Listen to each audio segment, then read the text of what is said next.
அரசுக்கு சொந்தமான புளிய மரத்தை வெட்டி வியாபாரத்திற்காக பயன்படுத்த முற்பட்டவர் மீது நடவடிக்கை எடுக்க கோரி ராமநாதபுரம் ஊர் பொதுமக்கள் வனத்துறை காப்பாளருக்கு கோரிக்கை.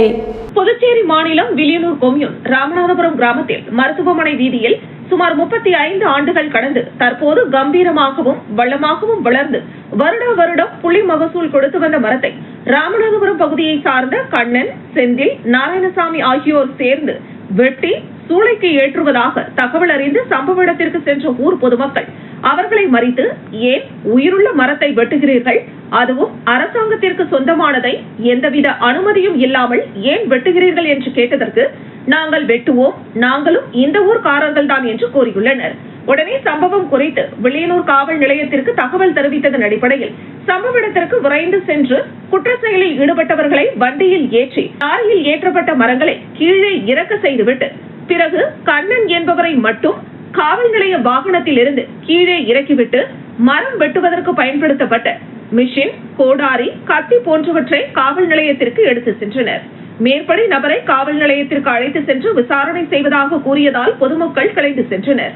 ஆனால் அதற்கு மாறாக கண்ணனை மட்டும் ஏன் விட்டுவிட்டார்கள் என்று புரியவில்லை என்றும், எனவே உயிருள்ள புளிய மரத்தை வெட்டி அரசின் உடைமைக்கு குந்தகம் விளைவிப்பதையும் ஊர் மக்கள் அனைவரையும் அச்சுறுத்தும் வகையில் செயல்படும் அவர்கள் மீது சட்டப்படி நடவடிக்கை எடுத்து இனி மீண்டும் அரசுக்கு சொந்தமான மரங்களை வெட்டாமல் தடுக்க நடவடிக்கை மேற்கொள்ள வேண்டும் என்று அப்பகுதி மக்கள் வனத்துறை காப்பாளருக்கு கோரிக்கை விடுத்துள்ளனர்.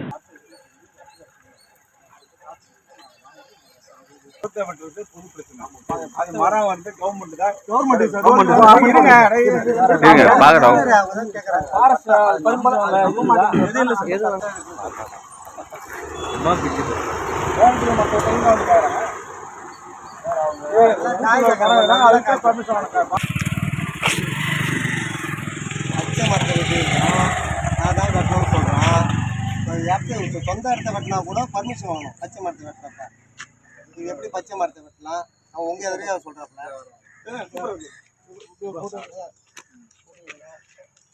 திருபுவனை கிராமம் மதகடிப்பட்டு இணைப்பு வாய்க்கால், செல்லங்கால் வாய்க்கால் மற்றும் சன்னியாசி குப்பம் வரத்து வாய்க்கால் தூர்வாரி தூய்மைப்படுத்தும் பணியை சட்டமன்ற உறுப்பினர் அங்காளன் துவக்கி வைத்தார். புதுச்சேரி மாநிலம் மண்ணாடிப்பட்டு கொம்யூன் திருபுவனை சட்டமன்ற தொகுதிக்குட்பட்ட திருபுவனை கிராமம் இணைப்பு வாய்க்கால், செல்லங்கால் வாய்க்கால் மற்றும் சன்னியாசி குப்பம் வரத்து வாய்க்கால் தூர்வாரும் பணிக்கு 6,57,000 ரூபாய் ஒதுக்கப்பட்டுள்ளது. இப்பணிக்கான பூமி பூஜை பொதுப்பணித்துறை சார்பில் நடைபெற்றது. இதில் திருபுவனை தொகுதியின் சட்டமன்ற உறுப்பினர் அங்காளன் கலந்து கொண்டு விழாவிற்கு தலைமை தாங்கி பூஜை செய்து பணியினை தொடங்கி வைத்தார். நிகழ்ச்சியில் செயற்பொறியாளர் ராதாகிருஷ்ணன், இளநிலை பொறியாளர் ஸ்ரீநாத், உதவி பொறியாளர் பாலாஜி மற்றும் ஊர் பிரமுகர்கள், பொதுமக்கள், சட்டமன்ற உறுப்பினரின் ஆதரவாளர்கள் உட்பட பலர் கலந்து கொண்டனர்.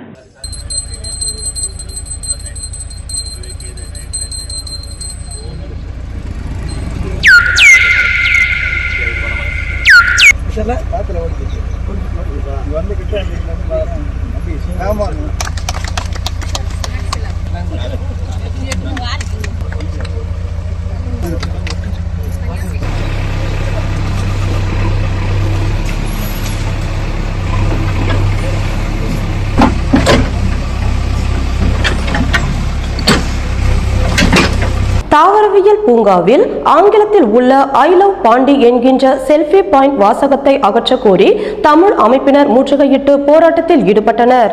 ஸ்மார்ட் சிட்டி திட்டத்தின் கீழ் 200 ஆண்டுகள் பழமை வாய்ந்த தாவரவியல் பூங்கா புனரமைக்கப்பட்டு கடந்த 2 தினங்களுக்கு முன்பு முதலமைச்சர் ரங்கசாமி திறந்து வைத்தார். பூங்காவின் நுழைவு வாயிலே ஐ லவ் பாண்டி என்ற ஆங்கில வாசகத்துடன் செல்ஃபி அமைக்கப்பட்டுள்ளது. இந்த நிலையில் ஆங்கிலத்தில் அமைக்கப்பட்டுள்ள செல்ஃபி பாயிண்டை தமிழ் வாசகத்தில் அமைக்க கோரி வேளாண் துறை அலுவலகத்தை முற்றுகையிட்டு வாக்குவாதத்தில் ஈடுபட்டனர். தொடர்ந்து செல்ஃபி பாயிண்டை மூடவும் தமிழ் அமைப்பினர் வலியுறுத்தியதால் அதனை மூடினர். மேலும் தமிழில் செல்ஃபி பாயிண்ட் அமைக்கவில்லை என்றால் அடுத்த கட்டமாக ஆங்கிலத்தில் உள்ள செல்ஃபி பாயிண்டை அகற்றும் போராட்டத்தில் ஈடுபட போவதாகவும் எச்சரிக்கை விடுத்து சென்றதால் பரபரப்பு ஏற்பட்டது.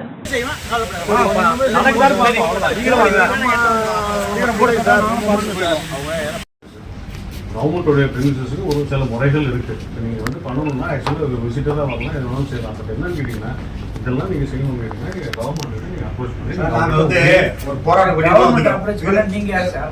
எதுங்க நீங்கள் யார்? உங்க ரோல் என்ன? உங்களோட ரோல் என்ன சார்? இங்க வந்து நான் வந்து மெயின்டைன் பண்ணிக்கிட்டு புரியுமே சொல்ல நான் சொல்றது ஒரு சில புரியுமே சொல்லுங்க. ஆளுநரே முதல்வரே உங்களின் ஆட்சியிலே கற்பழிப்பு கஞ்சா இருக்குது, லஞ்சம் இருக்குது, ஊழல் இருக்குது, சட்ட பஞ்சாயத்து கொட்டம் இருக்கு. கோயவர்பாளையம் செல்வ முத்துக்குமார சுவாமி கோவிலில் 5ஆம் ஆண்டு கந்தசஷ்டி சூரசம்ஹார விழாவில் திமுக தலைமை பொதுக்குழு உறுப்பினர் JVS ஆறுமுகம் தனது குடும்பத்துடன் கலந்து கொண்டு சுவாமியை வழிபட்டார். புதுச்சேரி குயவர்பாளையத்தில் முத்து விநாயகர் வள்ளி தேவசேனா சமேத செல்வ முத்துக்குமார சுவாமி கோவிலில் 5ஆம் ஆண்டு கந்தசஷ்டி சூரசம்ஹார விழா திருக்கல்யாண உற்சவ விழா கடந்த 21ஆம் தேதி கணபதி ஹோமம் விக்னேஸ்வர பூஜையுடன் தொடங்கியது. தொடர்ந்து காப்பு கட்டுதல் நடைபெற்று ஹோம பூஜைகள் நடைபெற்றது. 5ஆம் நாள் ஹோம பூஜைகள் நடைபெற்று சுவாமி திருக்கல்யாணம் முகூர்த்த கால் நடுதல் விழா நடைபெற்றது. தொடர்ந்து ஸ்ரீ பராசக்தியிடமிருந்து வேல் வாங்குதல் நிகழ்ச்சி நடைபெற்றது. தொடர்ந்து சிங்கமுகன் சூரசம்ஹார விழா 108 கனிகளால் லலிதா சகஸ்கரநாம பூஜை சுவாமி உள் புறப்பாடு நடைபெற்றது. இதில் திமுக தலைமை பொதுக்குழு உறுப்பினர் JVS ஆறுமுகம் என்கிற சரவணன் தனது குடும்பத்துடன் கலந்து கொண்டு சுவாமியை வழிபட்டார். முன்னதாக சுவாமிக்கு சிறப்பு பூஜைகள் செய்யப்பட்டு மகா தீபாராதனை காண்பிக்கப்பட்டது. இதில் திரளான பக்தர்கள் கலந்து கொண்டனர். மேலும் 28ஆம் தேதி திருக்கல்யாண விழாவும் 29ஆம் தேதி மஞ்சள் நீராட்டு விழா 30ஆம் தேதி ஊஞ்சல் உற்சவம் சேவையும் நடைபெற உள்ளது. இதற்கான ஏற்பாடுகளை ஆலய நிர்வாக அதிகாரி செந்தில்குமார், தலைவர் கணேஷ், துணைத் தலைவர் ரமேஷ் என்கிற சிவராமன், செயலாளர் கோபால், பொருளாளர் கணேஷ், உறுப்பினர் இந்திரா மற்றும் விழா குழுவினர்கள் ராஜேஷ், கிருஷ்ணமூர்த்தி, ஸ்ரீபன்ராஜ், வினோத், ராமகிருஷ்ணன் மற்றும் கந்தசஷ்டி உற்சவதாரர்கள், உபயதாரர்கள் உள்ளிட்ட பலர் சிறப்பாக செய்து வருகின்றனர்.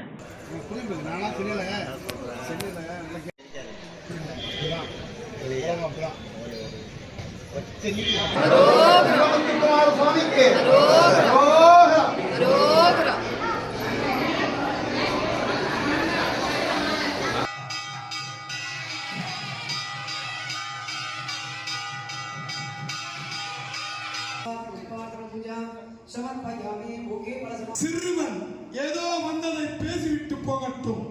முருகா, வேறென்னும் விலையில்லை. தாய் குலத்தை சக்தி வேலை கொண்டு நான் முதல் தூதுவராக சென்று சூரபத்தன் தாரிகள் புதுச்சேரியில் லஞ்ச ஒழிப்பு வாரத்தை முன்னிட்டு தலைமை செயலர் உள்ளிட்ட அரசு செயலர்கள் நேர்மைக்கான உறுதிமொழியை ஏற்றுக்கொண்டனர். அக்டோபர் மாதத்தின் இறுதி வாரத்தில் லஞ்ச ஒழிப்பு விழிப்புணர்வு வாரம் புதுச்சேரி அரசு சார்பில் கடைபிடிக்கப்படுகிறது. இந்த நிலையில் தலைமைச் செயலகத்தில் தலைமை செயலர் சரத் சௌஹான் நேர்மைக்கான உறுதிமொழியை வாசிக்க தலைமைச் செயலக ஊழியர்கள் அனைவரும் ஏற்றுக்கொண்டனர். தொடர்ந்து அரசு செயலர் கேசவன் உறுதிமொழியை தமிழில் வாசிக்க அனைவரும் ஏற்றுக்கொண்டனர். இந்த நிகழ்ச்சியில் அரசு செயலர், தலைமைச் செயலக அனைத்து ஊழியர்களும் கலந்து கொண்டனர்.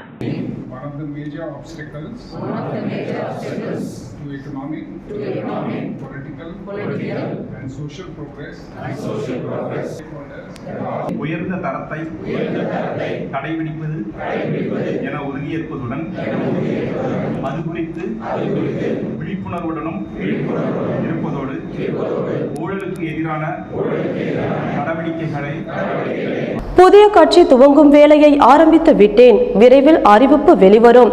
எங்கள் கட்சி தற்போதைக்கு புதுச்சேரிக்கு மட்டுமே, தமிழகத்திற்கு கிடையாது என சமூக சேவகர் ஜோஸ் சார்லஸ் மார்டின் தெரிவித்துள்ளார்.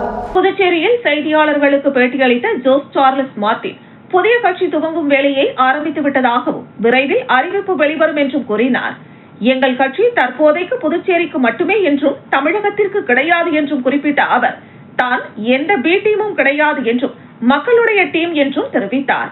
ஊழலுக்கு வழிவகுத்து கொடுத்த கட்சியே காங்கிரஸ் கட்சிதான் என்றும் குற்றம் சாட்டினார். புதுச்சேரியில் 30 தொகுதிகளிலும் போட்டியிடுவோம் என்றும் அவர் தெரிவித்தார். தொடர்ந்து பேசிய அவர் புதுச்சேரியில் தினம் ஒரு கொலை நடைபெறுவதாகவும் அதனால் புதுச்சேரிக்கு தன்னை அனுப்பவே தனது குடும்பத்தார் பயப்படுவதாகவும் தெரிவித்தார். இருப்பினும் அரசியலுக்காக தான் வரும்போது பவுன்சர்கள் தேவைப்படுவதாகவும் தெரிவித்த அவர் புதுச்சேரி அரசியல்வாதிகள் எளிமை என கூறும் நிலையில் 25 ஆண்டுகளாக அவர்கள் டீ கடையில் உட்கார்ந்தும் பேருந்து நிலையத்தை சுற்றி பார்த்தும் என்ன பயன் என்றும் கேள்வி எழுப்பினார். தொழில்நுட்பத்திற்கு ஏற்ப மக்களுக்கு சேவையாற்ற வேண்டும் என்றும் வளர்ச்சிக்கு உண்மையாக பாடுபட வேண்டும் என்றும் முதலமைச்சர் ரங்கசாமியை ஜோஸ் சார்லஸ் மார்டின் விமர்சனம் செய்தார். பார்த்து வெறும் 2 சீட் மட்டும் இவங்களை கொடுத்துருக்காங்க. அப்போனா தெரியும், மக்களுக்கே தெரியும் இது எந்த அளவுக்கு அவங்க ஆட்சி பண்ணியிருக்காங்க. அதே மாதிரி இன்னைக்கு காங்கிரஸ்ன்னு இன்னைக்கு இவ்வளோ பேசுகிறாங்க. இவங்களை வந்து நம்ம என்றைக்குமே மறக்க முடியாத ஒரு கட்சியாக தான் பார்க்க முடியும். இவங்க வந்து நம்ம தமிழர் இனத்துக்கே துரோகம் செஞ்ச ஒரு கட்சி. இன்றைக்கி அவங்களுக்கு எந்த ஒரு தகுதியுமே இல்லை. நம்ம நாட்டில் வந்து உட்கார்ந்து பேசுகிற கூட அவங்களுக்கு தகுதி இல்லாத ஒரு கட்சினா அது ஒரு கட்சி தான். அதே மாதிரி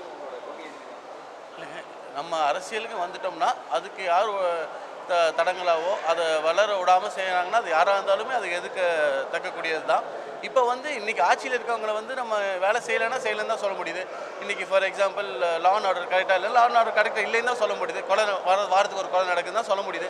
நம்ம சொன்னதுக்கப்புறமும் எவ்வளோ கொலைகள் நடந்துருச்சு. இன்றைக்கி குறுகிய காலத்தில் பார்த்திங்கன்னா இவ்வளோ ஒரு சின்ன ஒரு யூனியன் டெரிட்டரிக்குள்ளே இவ்வளோ நிறைய கொலைகள் நடக்கும்போது எப்படி மக்களுக்கு ஒரு சேஃப்டி இருக்கும், எப்படி ஒரு மக்கள் ஒரு குழந்தைங்க எப்படி நடமாட முடியும்? இப்போ மக்கள் இவ்வளோ நாள் அணுகி என்ன பிரயோஜனம்? மக்களை வந்து ஃபஸ்ட்டு அவங்களுக்கு என்ன தேவையோ அது செஞ்சல இல்லை சொல்ல முடியுது. ஏங்க இன்னைக்கு மொபைல் வந்துருச்சு, இன்றைக்கி டெக்னாலஜி வந்துருச்சு, இன்றைக்கி அவங்க லெட்டரை டிராஃப்ட் பண்ண முடியுது. இது என்ன செய்வழி வெறும் வாய்மொழிமாக வந்து கம்யூனிகேட் பண்ண முடியும். இன்றைக்கி டெக்னாலஜி வந்து நம்ம எப்படி டெவலப் பண்ணி இப்போ நான் உட்காந்து ட்ராவல் பண்ணி நம்ம சிங்கப்பூர் எப்படி இருக்குது, ஃபாரினில் ட்ராவல் பண்ணால் தான் நம்ம அங்கே இருக்கிற பீப்புளோட பேசி எப்படி நம்ம இங்கே ஃபண்டிங் கொண்டு வருது, எப்படி நம்ம வேர்ல்டு பேங்கோட பேசி டைப்பில் ஜப்பான் ஃபண்டிங்லாம் பேசிகிட்டு இருக்கோம், எப்படி நம்ம வந்து கவர்மெண்ட் டு கவர்மெண்ட் டைப் பண்ணி எப்படி இந்த ஃபண்டெல்லாம் வச்சு டெவலப் பண்ண முடியும். நம்ம இங்கேயே உட்காந்துக்கிட்டு டீ கடையில் உட்காந்துக்கிட்டு பஸ் ஸ்டாண்டில் உட்காந்துக்கிட்டு இப்போ இவ்வளோ நாள் உட்காந்து பஸ் ஸ்டாண்டில் உட்காந்து இப்போ டீ கடையில் உட்காந்து இப்போ என்ன நடந்துருச்சு? புதுச்சேரி அரியாங்குப்பம் தொகுதியில் ஈசிஆர் முதல் சின்ன இருசம்பாளையம் வரை பிரதம மந்திரி சாலை மேம்பாட்டு திட்டத்தின் கீழ் புதிய சாலை அமைக்கும் பணி நடைபெற்றது. புதுச்சேரி அரியாங்குப்பம் சட்டமன்ற தொகுதிக்குட்பட்ட அரியாங்குப்பம் கிழக்கு கடற்கரை சாலை முதல் சின்ன இருசம்பாளையம் வரை தொகுதி சட்டமன்ற உறுப்பினரின் பரிந்துரையின் அடிப்படையில் பொதுப்பணித்துறை கட்டிடங்கள் மற்றும் சாலைகள் பிரதம மந்திரி சாலை மேம்பாட்டு திட்டத்தின் கீழ் 1,73,00,000 ரூபாய் மதிப்பீட்டில் அப்பகுதியில் பொதுமக்களின் கோரிக்கைகளை ஏற்று அதற்கான ஏற்பாடுகளை செய்து பிறகு அரசாணைகள் பெறப்பட்டு சாலைகளை மேம்படுத்துவதற்கான பூமி பூஜை விழா தொகுதியின் சட்டமன்ற உறுப்பினர் பாஸ்கர் என்கிற தட்சிணாமூர்த்தி தலைமையில் நடைபெற்றது. சிறப்பு விருந்தினராக கலந்து கொண்ட பொதுப்பணித்துறை அமைச்சர் லட்சுமி நாராயணன் பூமி பூஜை செய்து பணியினை துவக்கி வைத்தார். இந்த நிகழ்ச்சியில் பொதுப்பணித்துறை தலைமை பொறியாளர், செயற்பொறியாளர், உதவி பொறியாளர், இளநிலை பொறியாளர் மற்றும் அரியாங்குப்பம் தொகுதி என்ஆர் காங்கிரஸ், தேசிய ஜனநாயக கூட்டணி கட்சியினர் மற்றும் பெண்கள், ஊர் பொதுமக்கள் பலரும் கலந்து கொண்டு நிகழ்ச்சியினை சிறப்பித்தனர். அப்பகுதி மக்கள் கூறுகையில், எங்களுக்கு சாலை வசதி அமைத்து தருவதற்காக எங்கள் தொகுதியில் சட்டமன்ற உறுப்பினர் பாஸ்கர் என்கிற தட்சிணாமூர்த்திக்கு நன்றி தெரிவித்துக் கொள்வதாக பொன்னாடை அணிவித்து நன்றி தெரிவித்தனர்.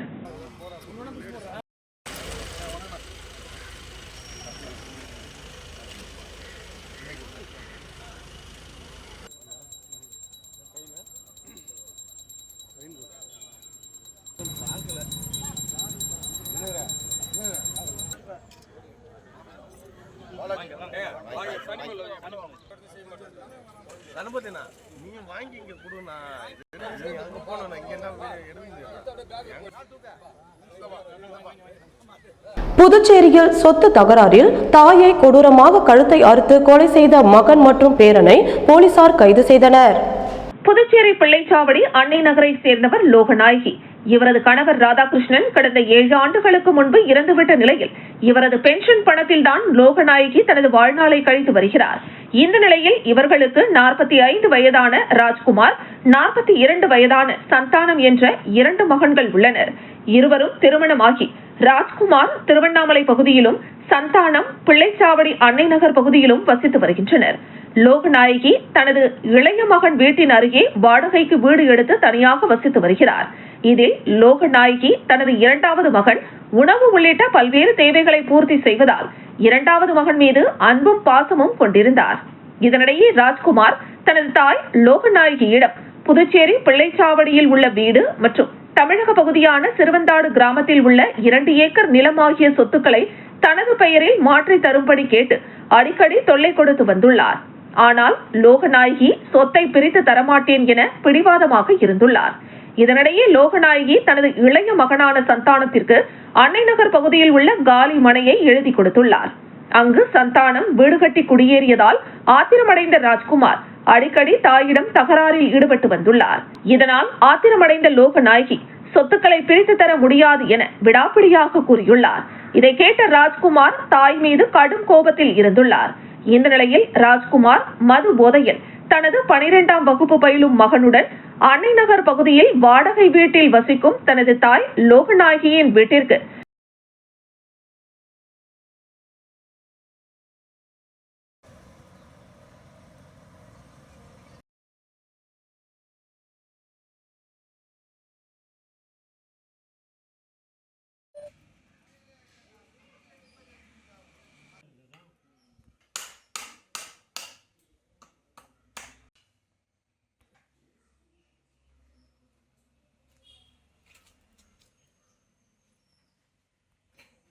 புதுச்சேரி கடற்கரை காந்தி சிலை அருகே உள்ள நகராட்சிக்கு சொந்தமான புட் மார்க்கெட்டில் கழிவுநீர் தேங்கி நிற்பதால் வாடிக்கையாளர்கள் வரத்து கம்மியாகி உள்ளதாகவும் சுற்றுலா பயணிகள் முகம் சுழிக்கும் அளவிற்கு கழிவுநீர் தேங்கி நிற்பதால் உடனடியாக அகற்ற கோரிக்கை விடுத்துள்ள வியாபாரிகள்.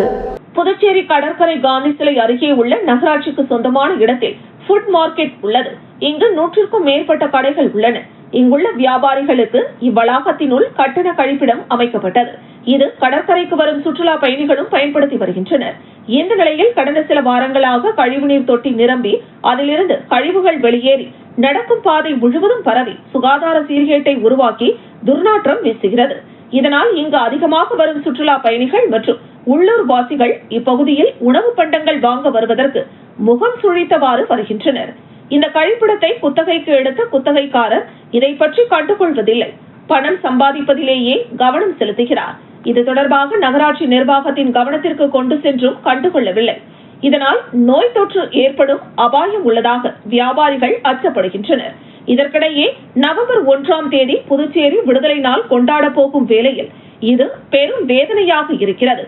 அரசு இதற்கு துரித நடவடிக்கை எடுத்து சரி செய்யுமா?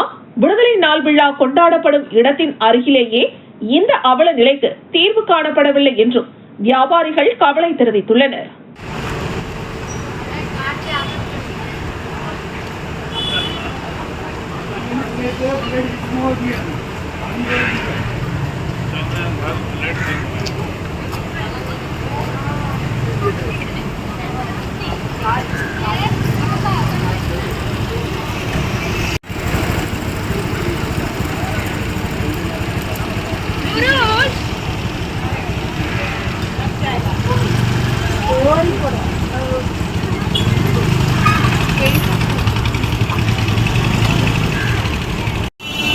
புதுச்சேரியில் ஆளுநர் முதல்வருக்கு எதிராக சட்டமன்ற உறுப்பினர் கருப்பு கொடி காட்டி மேடையில் ஏறி ஊழல் குற்றச்சாட்டு தெரிவித்துள்ளார்.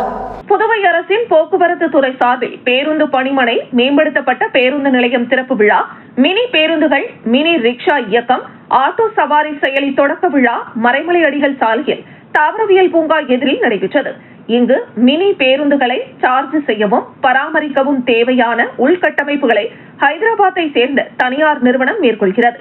இதன் மூலம் லாபத்தில் இயங்கிய அரசு போக்குவரத்து கழகத்தை ஒழித்துவிட்டு முழுமையாக தனியார் மயமாக்கும் நோக்கில் அரசு செயல்படுகிறது என அத்தொகுதியின் சுயேட்சை சட்டமன்ற உறுப்பினர் நேரு தலைமையிலான பொதுநல அமைப்புகள் எதிர்ப்பு தெரிவித்திருந்தனர். சட்டமன்ற உறுப்பினர் நேரு தலைமையில் மறைமலை அடிகள் சாலை, கண்டாக்டர் தோட்டம், அண்ணா சாலை ஆகிய பகுதிகளில் நின்று கொண்டிருந்தனர். விழாவிற்கு முதலமைச்சர் ரங்கசாமி, பேரவைத் தலைவர் செல்வம், பாராளுமன்ற உறுப்பினர் செல்வ கணபதி மற்றும் அதிகாரிகள் வந்தனர். அவர்கள் துணைநிலை ஆளுநர் கைலாஷ்நாதனை வரவேற்க மறைமலை அடிகள் சாலை தாவரவியல் பூங்கா எதிரே காத்திருந்தனர். அப்போது ஆளுநரின் கார் வெங்கடசுப்பா ரெட்டியார் சதுக்கத்தை சுற்றி வந்தது. அப்போது ஆங்காங்கே நின்றிருந்த பொதுநல அமைப்புகள் சட்டமன்ற உறுப்பினர் நேரு தலைமையில் கருப்பு கொடிகளுடன் விழா நடைபெற்ற பணிமனை முன்பு திடீரென குவிந்தனர்.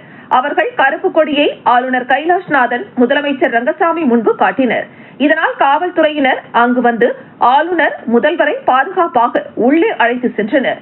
நுழைவு வாயில் கதவை காவல்துறையினர் அடைத்து போராட்டக்காரர்கள் உள்ளே நுழைவதை தடுத்தனர். இதனால் போராட்டக்காரர்களுக்கும் காவல்துறையினருக்கும் இடையே தள்ளுமுள்ளு ஏற்பட்டது. இதில் சட்டமன்ற உறுப்பினர் நேருவின் மகன் ரஞ்சித் குமார் சட்டை கிழிந்தது. உதவியாளர் செங்குட்டுவன் கீழே விழுந்ததால் காயமடைந்தார். இதையடுத்து காவல்துறையினர் அவர்களை அங்கிருந்து அப்புறப்படுத்தினர். அதைத் தொடர்ந்து விழா மேடையில் அமர்ந்திருந்த ஆளுநர், முதலமைச்சர் ஆகியோரை பார்த்து சட்டமன்ற உறுப்பினர் நேரு கேள்வி எழுப்பினார். ஊழல் நடப்பதாக குற்றம் சாட்டி சரமாரியாக கேள்வி எழுப்பி வெளிநடப்பு செய்தார்.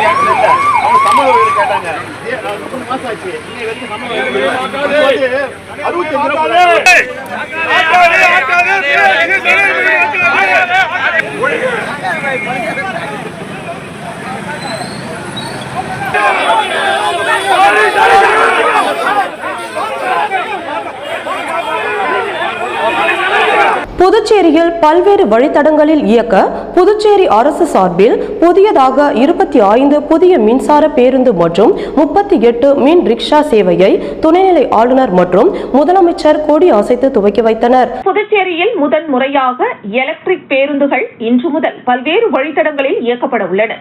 அதன்படி புதுச்சேரி அரசு போக்குவரத்து துறை சார்பில் 10 ஏசி பேருந்துகள், 15 ஏசி இல்லாத பேருந்துகள் என 23 கோடி ரூபாயில் மொத்தம் 25 மின்சார பேருந்துகளும், அதேபோல் பெண்கள் ஓட்டும் வகையில் 38 மினி ஆட்டோ ரிக்ஷா சேவைகளை துணைநிலை ஆளுநர் கைலாஷ்நாதன், முதலமைச்சர் ரங்கசாமி ஆகியோர் கொடியசைத்து தொடங்கி வைத்தனர்.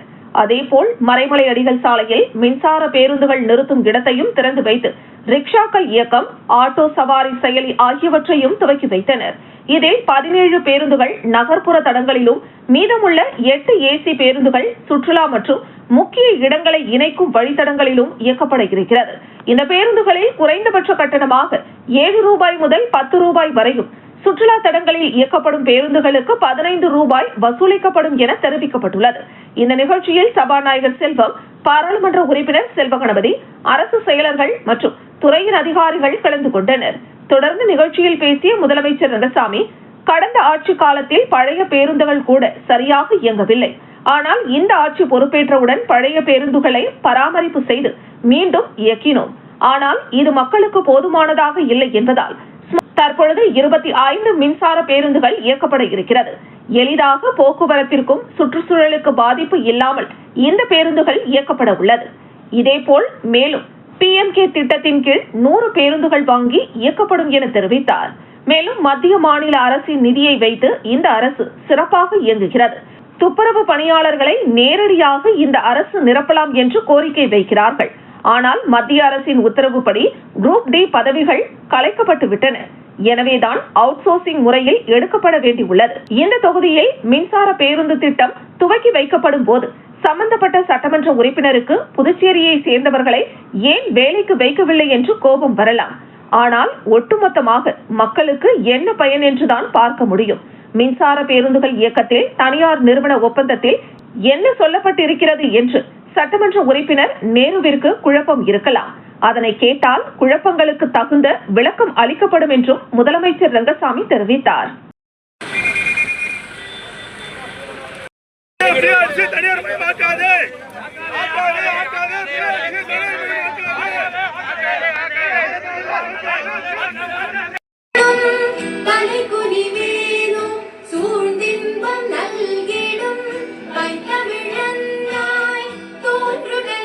மாற்றுத்திறனாளிகள் டிஸ்பிளே, பயணியர் தகவல் அமைப்பு, பேசஞ்சர் இன்ஃபர்மேஷன் சிஸ்டம் ஆகிய கேட்டுக்கொள்கின்றோம்.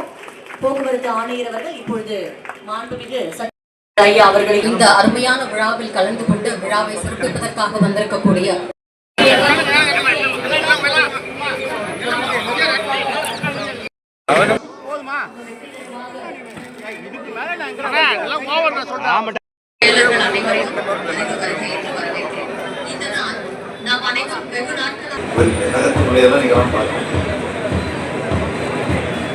அதில் ஒன்று முடிவு நகரத்திற்கு புதிய பேருந்துகள் இயக்கப்பட வேண்டும் என்பது. குறிப்பாக மாசு இல்லாத நிலையில் அது இருக்க வேண்டும். புகையில்லாத பேருந்துகள் இயக்கப்பட வேண்டும். அதுதான் நம்முடைய குழந்தைகளுக்கு, எதிர்கால தலைமுறைக்கு ஒரு சுத்தமான பாதுகாப்பான நகரை ஒப்படைக்க நாம் எடுக்கும் ஒரு முயற்சி.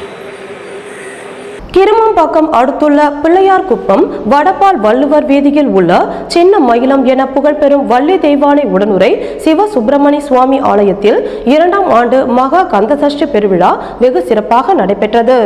புதுச்சேரி மாநிலம் பாகூர் கொம்யூன் பிள்ளையார்குப்பம் வடபால் வள்ளுவர் வீதியில் எழுந்தருளியிருக்கும் சின்ன மயிலம் என புகழ்பெறும் அருள்மிகு ஸ்ரீ வள்ளி தெய்வானை உடனுரை ஸ்ரீ சிவசுப்பிரமணிய சுவாமி ஆலயத்தில் 2ஆம் ஆண்டு மகா கந்தசஷ்டி பெருவிழா வெகு விமர்சையான முறையில் நடைபெற்றது.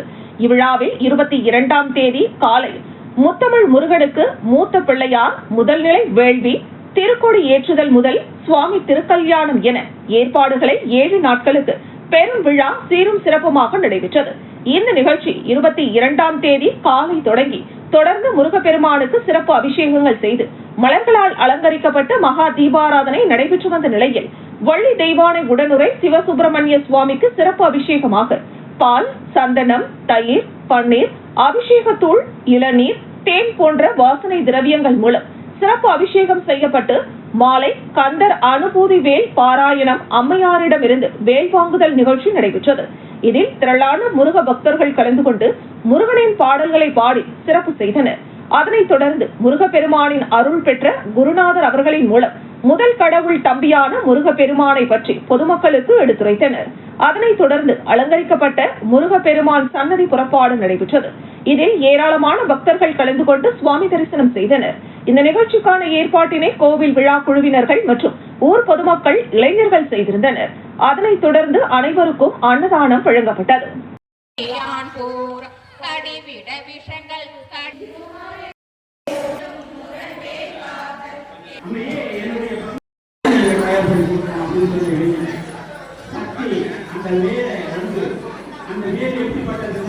அகில இந்திய மின்சார நுகர்வோர் சங்கம் சார்பில் பெங்களூரில் தென் மாநிலங்களுக்கான மாநாட்டில் புதுச்சேரி பிரதிநிதிகள் பங்கேற்பு.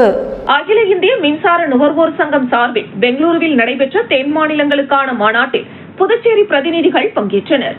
புதுச்சேரி அரசு மின்துறையை தனியாருக்கு தாரை வார்த்துள்ளது. ஸ்மார்ட் மீட்டர் பொருத்தி வருகின்றனர். இதனால் புதுச்சேரி மாநிலத்தில் மின் கட்டணம் உயர்த்தியுள்ளனர். மின்கட்டண ரசீதில் சப்சார்ஜ் என்ற பெயரில் கூடுதல் கட்டணம் வசூலிக்கப்படுகிறது. ஒவ்வொரு ஆண்டும் மின்கட்டணத்தை அரசு உயர்த்திக் கொண்டே வருகிறது. 27 கோடி ரூபாய் ஊழல் செய்துள்ளதாக மத்திய தணிக்கைத்துறை அறிக்கை அளித்துள்ளது கண்டனத்திற்குரியது. புதுச்சேரி அரசு மின்துறையை தனியாருக்கு விற்பது சம்பந்தமாக சட்டமன்ற உறுப்பினர்களின் கருத்தை கேட்கவில்லை. பொதுமக்களிடம் இது தொடர்பாக கருத்து கேட்பு கூட்டம் நடத்தப்படாமலேயே விற்க முயற்சிக்கின்றனர். மின்துறை தனியாருக்கு விற்பது தொடர்பாக சென்னை உயர்நீதிமன்றத்தில் வழக்கு நிலுவையில் உள்ள நிலையில் தனியாருக்கு விற்க முயற்சிப்பது சட்டத்திற்கு விரோதமானதாகும். இதுகுறித்து புதுச்சேரி முதலமைச்சர் மின்துறை அமைச்சரிடம் பலமுறை பொதுமக்கள், பல்வேறு அமைப்புகள், மின்துறை ஊழியர்கள், அகில இந்திய மின்சார நுகர்வோர் சங்கம் மனு அளித்து தனியாருக்கு விற்கக்கூடாது என்று வலியுறுத்தியும் அரசு தனியாருக்கு விற்க முயற்சிக்கின்றனர். இது புதுச்சேரி மக்களுக்கு செய்துள்ள துரோகம். மின்துறையை தனியாருக்கு விற்பதற்கு தனியார் நிறுவனத்துடன் ஒப்பந்தம் போட்டுள்ளது. அந்த ஒப்பந்தத்தில் 49% புதுச்சேரி அரசும் 51% தனியார் கையிலும் கொடுக்கப்பட்டுள்ளது. இது அப்பட்டமான சட்ட மீறல். ஆகவே மின்துறையை புதுச்சேரி அரசு தொடர்ந்து நடத்த வேண்டும், தனியாருக்கு அளிக்கக்கூடாது என்று வலியுறுத்தி அகில இந்திய மின்சார நுகர்வோர் சங்கம் மக்கள் மத்தியில் பிரச்சார இயக்கங்களை நடத்தி வருகிறோம். பொதுமக்கள் மத்தியில் கையெழுத்து இயக்கம் நடத்தி வருகிறோம். மின்துறை தலைமை அலுவலகம் முன்பு கண்டன ஆர்ப்பாட்டம் நடத்தி வருகிறோம். அந்த வகையில் அகில இந்திய மின்சார நுகர்வோர் சங்கம் சார்பில் தென் மாநிலங்களுக்கான மின்சார நுகர்வோர் மாநாடு பெங்களூருவில் நடைபெற்றது. இந்த மாநாட்டில் புதுச்சேரி மாநிலத்திலிருந்து அகில இந்திய மின்சார நுகர்வோர் சங்கத்தின் செயலாளர் சிவகுமார் புதுச்சேரி நிலைமைகள் குறித்து பேசினார். இதில் ஏழுமலை, சண்முகம், ஆனந்தன், சத்யா, கவுஞ்சிநாதன், ராஜசேகர், குமரன், குகன், யோகராஜ் உள்ளிட்ட பிரதிநிதிகள் கலந்து கொண்டனர். இந்த மாநாட்டில் பல வல்லுநர்கள் உரையாற்றினர். பல்வேறு தீர்மானங்கள் நிறைவேற்றப்பட்டன. மணக்குள விநாயகர் கோவிலிலே பொருத்துவதற்கு ஆரம்பித்திருக்கிறார்கள். அதற்கு பிறகு புதுச்சேரி மாநிலம் முழுவதும் மறுநாள் காரைக்கால் பிரதேசத்திலும் ஸ்மார்ட் மீட்டர் பொருத்துவதற்கு அங்கே புதுச்சேரி அரசாங்கத்திலிருந்து துணைநிலை ஆளுநரோ முதலமைச்சரோ அமைச்சர் யாருமே வரல. மின்துறையுடைய உயர் அதிகாரிகள் மட்டுமே வந்து முதலாக இந்த ஸ்மார்ட் மீட்டரை பொருத்தியிருக்கிறார்கள். காரணம் என்னவென்று சொன்னால் அடுத்த 2026 நெட்டப்பாக்கம் தொகுதியில் தீபாவளி தொகுப்பினை வழங்கிய சட்டப்பேரவை துணைத் தலைவர் ராஜவேலு. புதுச்சேரி அரசின் மூலம் வழங்கப்பட்ட தீபாவளி தொகுப்பினை நெட்டப்பாக்கம் தொகுதியில் உள்ள பயனாளிகளுக்கு சட்டப்பேரவை துணைத் தலைவரும் நெட்டப்பாக்கம் தொகுதியின் சட்டமன்ற உறுப்பினருமான ராஜவேலு, நெட்டப்பாக்கம் தொகுதியில் உள்ள மணையடிக்குப்பம், கல்மண்டபம், நெட்டப்பாக்கம், சின்ன கரையாம்புத்தூர், கரியமாணிக்கம், நெட்டப்பாக்கம், மடுகரை, மொளப்பாக்கம் உள்ளிட்ட பகுதிகளில் வழங்கினார். இதில் அகில இந்திய என்ஆர் காங்கிரஸ் கட்சி நிர்வாகிகள் மற்றும் சட்டமன்ற உறுப்பினரின் ஆதரவாளர்கள், தொகுதி பிரமுகர்கள், ஊர் பொதுமக்கள் என திரளானோர் கலந்து கொண்டனர்.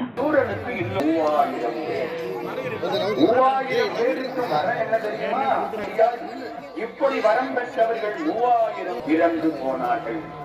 தலைமை அமைக்கக்கூடியவர் வீராதி வீரன், உலகத்தை காக்கக்கூடிய என்ற யானையை அடக்கி அதன் மேல் வரக்கூடிய வீரன் பானுகோபன் கிழமை.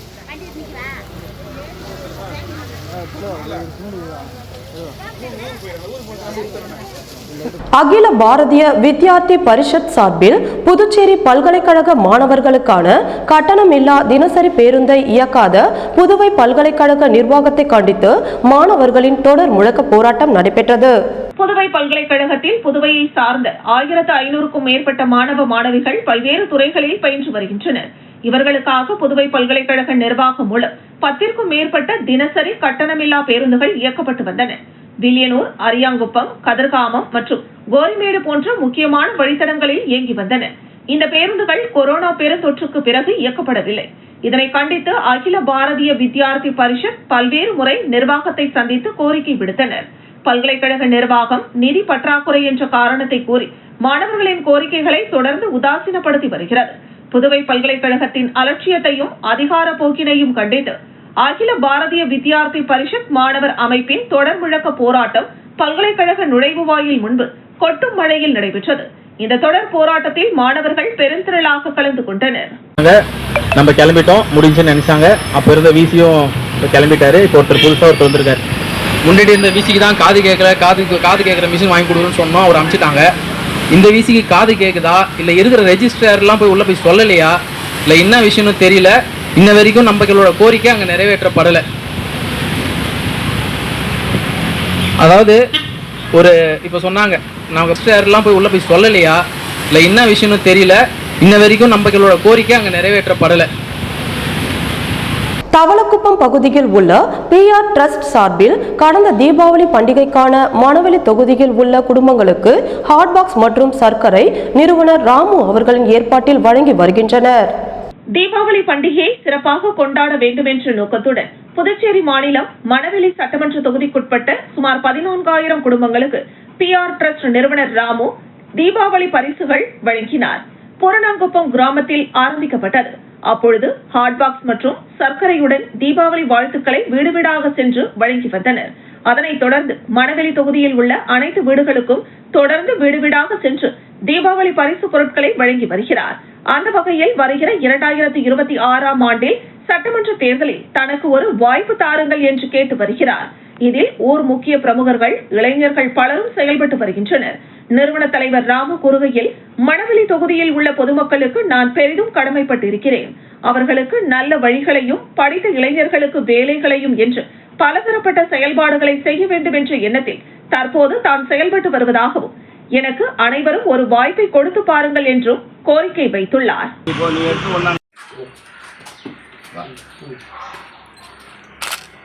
அந்த நிக்கலாமா பண்றதை வெயிட் பண்ணுங்க.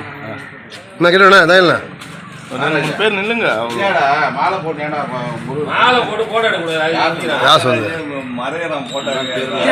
ஓகேண்ணா ஓகேண்ணா. நில்லுமா நில்லுமா நில்லுமா.